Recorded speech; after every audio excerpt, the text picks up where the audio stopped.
to Tripura Info News Update. The Tripura Congress held a press meet at the Tripura Congress Bhavan in Agartala and addressed various issues concerning the state. বিষয় ছিল তিনটি category.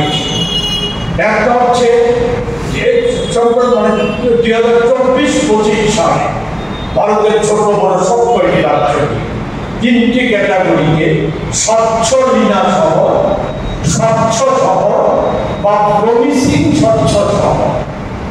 এক্ষেত্রে এই তিনটি ক্ষেত্রে বিচারে 71টা ছোট বড় শহর স্থান করে নিয়েছে।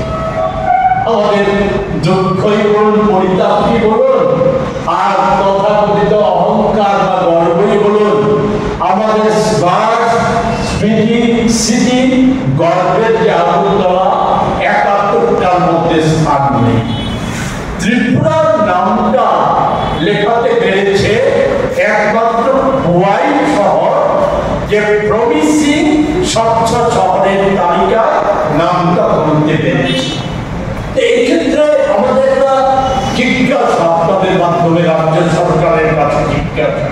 গত 24 সালের মার্চে আমাদের রাজ্যের মাননীয় মুখ্যমন্ত্রী জানিয়েছিলেন স্মার্ট সিটি প্রকল্পে 541 কোটি টাকা 65টা উন্নয়নের প্রকল্পের মধ্যে 58টি সম্পন্ন হয়ে গেছে। তার খরচ হয়েছে 459 কোটি টাকা। আর এবছরের এপ্রিলে জানিয়েছেন যে না, 95% সম্পন্ন হয়ে গেছে। স্বভাবতই একটা প্রশ্ন রাখতে চাই, এই উন্নয়নের সুফলটা কারা ভোগ করছে, আর এত টাকাই বা গেল কোথায়? এর সাথে সাথে আমি আরেকটা গুরুত্বপূর্ণ বিষয়, আমাদের দেশের প্রধানমন্ত্রী কথায় কথায় ওনার সাকরেতরা, ওনার ভক্তরা বলে লোকিস্ট পলিসি, এটা নাকি পূর্বে কোনো দিন ছিল না। এই যে vocal for local, make in India, এগুলি নিয়ে যে গর্ব অনুভব করে এবং অষ্টলক্ষে পূর্ব উত্তর পূর্বে রাজ্যগুলিকে তাদের উন্নয়নকে বোঝাতে গিয়ে অষ্টলক্ষে উন্নয়নের কথা বলে, সেই ক্ষেত্রে আমি আমাদের কথা নয়, সরকারের যে অবস্থা, কেন্দ্রীয় ক্ষুদ্র ও মাঝারি শিল্প মন্ত্রণালয়, ministry of micro finance, micro small and medium enterprises উত্তর পূর্বে prime minister employment generation programme, যাকে সংক্ষেপে PMEGP বলা হয়ে থাকে, তাদের রিপোর্ট থেকে এই প্রোগ্রামে 23-24 সালে উত্তর পূর্বে মোট বরাদ্দ হয়েছিল 266 কোটি 60,60,000 টাকা। তো আমি উত্তর পূর্বে অন্য রাজ্যগুলির কথা পরবর্তী সময়ে কখনো সময় হলে পরে আপনাদের মাধ্যমে আমি বিবৃতি দিয়ে রাজ্যবাসীকে জানিয়ে দেব। শুধু ত্রিপুরার অবস্থাটা বোঝার জন্য বলছি, 266 কোটি 60,06,000 টাকার মধ্যে ত্রিপুরার ভাগে পড়েছিল 26 কোটি 68,73,000 টাকা। সরকার ব্যয় করতে পেরেছে 14 কোটি 44,21,000 টাকায় 588টি ইউনিট করে করতে পেরেছে। বাকি টাকা এখনো সরকার ব্যয় করতে পারেনি। সংরক্ষিত করে রাখার ব্যবস্থা নেই, সেখানে জানেন আপনারা। ওই আগের দিনের ভোলা সে সমস্ত কিছু আর ত্রিপুরার সাধারণ কৃষকদের ঘরে নেই। আর চাল ধান যে জমা করে রাখবে, মহাজনের ঋণ শোধ করবে কি করে, বা খাবি বাকি, এটা বিক্রি করে দিতে বাধ্য হয়েছে পরেরদের কাছে। আর পরেরদের যা বলেছেন আমি যে সমস্ত বলে সময় নষ্ট করতে চাই না। এটা শুধু বলবো যে কোন জায়গায় দাঁড়িয়েছে মোদি তো আপনার দেশের অর্থনীতিবিদদের কথা শুনে না, জানি না শুনবে কিনা। ওই আমাদের সার কৃষির ক্ষেত্রে উপকৃত ভাবে জড়িত সার সংক্রান্ত যে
চাষিরা সে টাকা কোথায় গেল তার হদিস পাচ্ছে না কেন? রাবার উৎপাদকরা, রাবার উৎপাদকের রাবারের কোয়ালিটি, রাবারের মান উন্নয়ন এবং তাকে বাজারজাত করার ক্ষেত্রে যে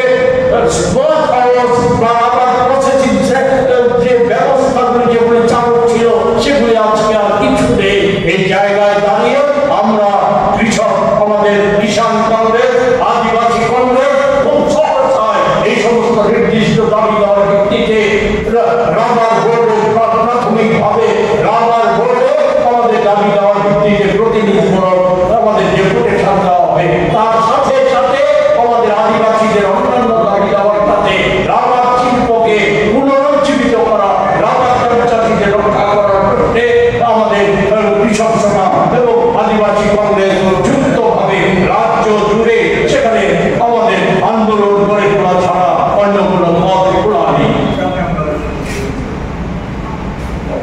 আমি একটা পয়েন্ট বলবো, সারা রাজ্যে কত বন্যা যেভাবে আপনার এলাকায় বিরোধী জলসেচের উৎসগুলি নষ্ট হয়ে গিয়েছিল, প্রায় 85% উৎস নষ্ট হয়ে গিয়েছিল, সেগুলো এখনো 10% মেরামত হয়নি। আমি একটা ডিস্ট্রিক্টের পরিসংখ্যান আপনাদেরকে দিচ্ছি।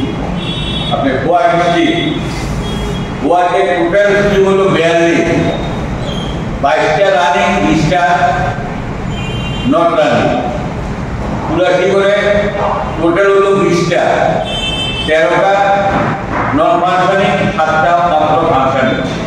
কল্যাণপুরে 34টা, 16টা নন ফাংশনিং, 18টা ফাংশনিং। পদ্মবিলে 6টা, 8টা নন ফাংশনিং, 1টা ফাংশনিং। মুঙ্গের মধ্যে 12টা, 9টা নন ফাংশনিং, 3টা ফাংশনিং। জেলাগুলোতে 25টা, 17টা নন ফাংশনিং, 8টা ফাংশনিং। এইভাবে প্রত্যেকটা ডিস্ট্রিক্টে আমাদের কাছে সেই তালিকা আছে। এইভাবে জল উৎসগুলো নষ্ট হয়েছে। আগামী 1 মাস 2 মাস 1.5 মাস পরে যখন বৃষ্টি যদি না হয়, এখন ভগবানের বৃষ্টির উপরে নির্ভরশীল কৃষকরা, যদি বৃষ্টি না হয় তাহলে খরাতে এই সমস্ত এলাকাতে সম্পূর্ণ কৃষকরা তাদের ফসলের আবার ক্ষতিগ্রস্ত হবে। আপনারা জানেন কৃষকদের শুধু ধান সবজি বিক্রি করে না, কৃষকদের আরেকটা আর্নিং সোর্স হলো পশুপালন বা পশু পালন করে সেখান থেকে পশুগুলো বড় করে বিক্রি করা, বিশেষ করে গরু বিক্রি করা। এই কৃষকরা এই গরু বিক্রি করে তারা অনেক সময় বিয়ার সময় বিক্রি করে বা একটা বড় অনুষ্ঠানের সময় একটা গরু বিক্রি করে একটা কার্য সম্পন্ন করে। কিন্তু আপনারা জানেন সারা ত্রিপুরাতে আপনি 80% গরু বাজার বন্ধ। সারা রাজ্যে আমার মনে হয় 4 থেকে 5টা গরু বাজার রানিং আছে, আর সমস্ত গরু বাজারগুলো টোটালি বন্ধ। এতে কৃষকরা প্রচন্ডভাবে ক্ষতিগ্রস্ত হচ্ছে। তারা এখন গরু বিক্রি করতে হলে ওই দালালদের কাছে কম দামে বিক্রি করে দিতে হবে, এছাড়া তাদের এখন উপায় নেই। মার্কেটে তো তোলার কোনো উপায় নেই, মার্কেট হয় না, কোনো মার্কেটে কেউ আসেন না। এর কারণ হচ্ছে যে আজকে যারা এই গোমাতার পূজারী, যারা মানে ধর্মান্ধ, এই যে বিজেপির অঙ্গভক্তরা, গরু বাজার বন্ধ, কিন্তু গরুর দালালি ঠিকই আছে। প্রত্যেকটা গাড়ি থেকে গরুর দালালি তারা অনেক নেতৃত্বরা খেয়ে থাকেন। প্রত্যেকটা এরিয়া এই দালালদের যন্ত্রণায় আপনি গরু বাজারে গরু বেচা বিক্রি প্রায় বন্ধ হয়ে গেছে। পাইকাররাও আসেন না, পাইকার না আসলে যারা গরু বিক্রি করে তারাও গরু বিক্রি করে, যার ফলে বাজার আছে বন্ধের মধ্যে 4-5টা বাজার ছাড়া সমস্ত বাজারগুলো বন্ধ। তাহলে আমরা সরকার নিশ্চয়ই সেটা পরিলক্ষিত করছি। আজকে কৃষকরা কথা বলছে, কিন্তু প্রকৃতপক্ষে কৃষকদের যে আয় বাড়ানোর যে লক্ষ্যটা, সেখান থেকে কোনো দৃষ্টি নেই সরকারের দৃষ্টি আকর্ষণ করে বলছি যে কৃষকদের স্বার্থে অনুজ্জ্বলভাবে সারা যে গরু বাজারগুলো বন্ধ হয়ে আছে সেগুলো চালু করা হচ্ছে। ধন্যবাদ। বিষয় ছিল 3টি ক্যাটাগরি।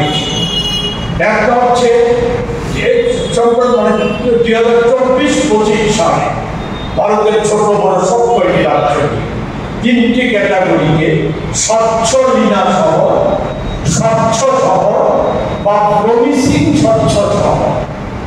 এক্ষেত্রে এই তিনটি ক্ষেত্রের বিচারে 71টা ছোট বড় শহর স্থান করে নিয়েছে। আমাদের দুঃখই বলুন, পরিতাপই বলুন, আর তথাকথিত অহংকার বা গর্বই বলুন, আমাদের স্মার্ট সিটি গর্বের যে আগরতলা 71টার মধ্যে স্থান নেই। ত্রিপুরার নামটা লেখাতে পেরেছে একমাত্র হোয়াইট শহর, যে প্রমিসিং স্বচ্ছ শহরের তালিকায় নামটা বলতে পেরেছে। এই ক্ষেত্রে আমাদের একটা জিজ্ঞাসা আপনাদের মাধ্যমে রাজ্য সরকারের কাছে জিজ্ঞাসা। গত 24 সালের মার্চে আমাদের রাজ্যের মাননীয় মুখ্যমন্ত্রী জানিয়েছিলেন স্মার্ট সিটি প্রকল্পে 541 কোটি টাকা 65টা উন্নয়নের প্রকল্পের মধ্যে 58টি সম্পন্ন হয়ে গেছে। তার খরচ হয়েছে 459 কোটি টাকা। আর এবছরের এপ্রিলে জানিয়েছেন যে না, 95% সম্পন্ন হয়ে গেছে। স্বভাবতই একটা প্রশ্ন রাখতে চাই, এই উন্নয়নের সুফলটা কারা ভোগ করছে, আর এত টাকাই বা গেল কোথায়? এর সাথে সাথে আমি আরেকটা গুরুত্বপূর্ণ বিষয়, আমাদের দেশের প্রধানমন্ত্রী কথায় কথায় ওনার সাকরেতরা, ওনার ভক্তরা বলে লোকিস্ট পলিসি, এটা নাকি পূর্বে কোনোদিন ছিল না। এতে vocal for local, make in India, এগুলি নিয়ে যে গর্ব অনুভব করে এবং অষ্টলক্ষী উত্তর পূর্বে রাজ্যগুলিকে তাদের উন্নয়নকে বোঝাতে গিয়ে অষ্টলক্ষী উন্নয়নের কথা বলে, সেই ক্ষেত্রে আমি আমাদের কথা নয়, সরকারের যে অবস্থা, কেন্দ্রীয় ক্ষুদ্র ও মাঝারি শিল্প মন্ত্রণালয়, Ministry of Microfinance, Micro, Small and Medium Enterprises, উত্তর পূর্বে prime minister employment generation programme, যাকে সংক্ষেপে PMEGP বলা হয়ে থাকে, তাদের রিপোর্ট থেকে এই প্রোগ্রামে 23-24 সালে উত্তর পূর্বে মোট বরাদ্দ হয়েছিল 266 কোটি 60,60,000 টাকা। তো আমি উত্তর পূর্বে অন্য রাজ্যগুলির কথা পরবর্তী সময়ে কখনো সময় হলে পরে আপনাদের মাধ্যমে আমি বিবৃতি দিয়ে রাজ্যবাসীকে জানিয়ে দেব। শুধু ত্রিপুরার অবস্থাটা বোঝার জন্য বলছি, 266 কোটি 60,06,000 টাকার মধ্যে ত্রিপুরার ভাগে পড়েছিল 26 কোটি 68,73,000 টাকা। সরকার ব্যয় করতে পেরেছে 14,44,21,000 টাকায় 588টি ইউনিট করে করতে পেরেছে। বাকি টাকা এখনো সরকার ব্যয় করতে পারেনি। Subscribe to Tripura Info and press the bell icon so that you never miss any latest updates and news on Tripura.